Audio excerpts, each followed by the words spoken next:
Bon, alors on va voir qu'on peut obtenir la même chose mais sans les gouttières, c'est-à-dire sans les espaces entre les images. Donc pour ça, je vais vous demander d'aller dans la palette page et on va ajouter une page. Donc menu de la palette page,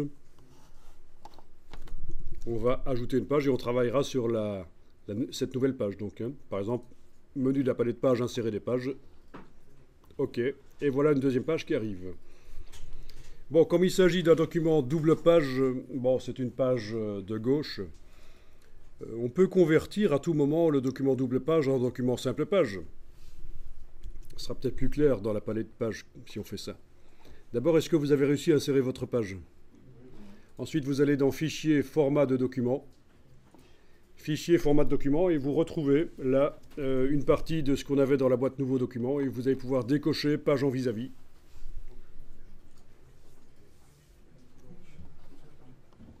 Voilà. Si vous décochez Page en vis-à-vis, vous avez uniquement des pages recto, et pour la suite de l'exercice, ce sera peut-être un peu plus simple, parce qu'on n'a pas encore besoin de recto verso. On y viendra bien sûr au recto verso. On fera une mise en page avec un flux de texte qui coule d'une page à l'autre, avec des images insérées dans les colonnes, des images qui bougent. On verra aussi les objets ancrés, des images qui sont sur le côté du texte et qui suivent aussi le texte si on change le texte. Bon, il y a plein de choses qui vont être vues, très intéressantes pour faire la mise en page et surtout pour automatiser. C'est ça qu'il faut comprendre, c'est que dans InDesign, il y a plein de systèmes qui permettent d'automatiser, d'accélérer le travail. Et si on vous amène un article en plus à insérer dans la mise en page, c'est pas la cata, ça met pas tout en question. Parce que vous avez prévu qu'on puisse ajouter des choses.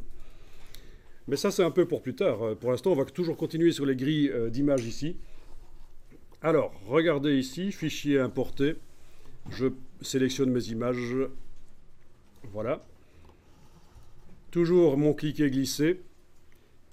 Les flèches haut et droite pour ajouter des rangées et des colonnes. Mais ici, toujours en ayant le bouton de la souris enfoncé, je vais modifier la dimension des gouttières. Alors, voilà. Je suis en train de le faire là. Bon, ça se voit pas trop sur la projection, mais les gouttières sont en train de diminuer. Dès que les images seront là et que je les aurai ajustées, remplir le bloc proportionnellement, vous allez tout de suite voir la différence par rapport à tout à l'heure. Donc, voilà. Donc, vous voyez que je n'ai plus d'espace entre les images. Bien, alors comment est-ce qu'on procède pour supprimer les gouttières au moment de l'importation? Donc, pour arriver à supprimer les gouttières au moment où vous importez les images, donc toujours en ayant le bouton de la souris enfoncé et après avoir appuyé sur les touches flèche haut, flèche droite pour définir le nombre de colonnes et de rangées, il va falloir enfoncer la touche CTRL et la flèche gauche pour diminuer les gouttières verticales, touche CTRL et flèche bas pour diminuer les gouttières horizontales. Donc toujours en ayant le bouton de la souris enfoncé, vous allez devoir, avec la main gauche éventuellement, si vous utilisez la main droite pour la souris, enfoncer CTRL ou commande sur le Mac évidemment, et appuyer plusieurs fois sur la flèche ici. Donc ça demande pas mal de gymnastique au niveau des doigts, c'est vrai.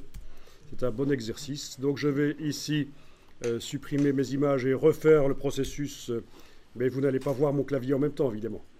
Enfin, vous imaginez. Voilà. Cliquez, glissez. Flèche du haut pour définir le nombre de rangées. Flèche de droite pour définir le nombre de colonnes. Et puis, touche commande et j'appuie plusieurs fois sur la flèche de gauche pour diminuer à 0 la gouttière et plusieurs fois sur la flèche du bas pour diminuer à 0 à nouveau la gouttière. Et voilà, je lâche le bouton à souris. Je demande de faire un ajustement, remplir le bloc proportionnellement et c'est nickel.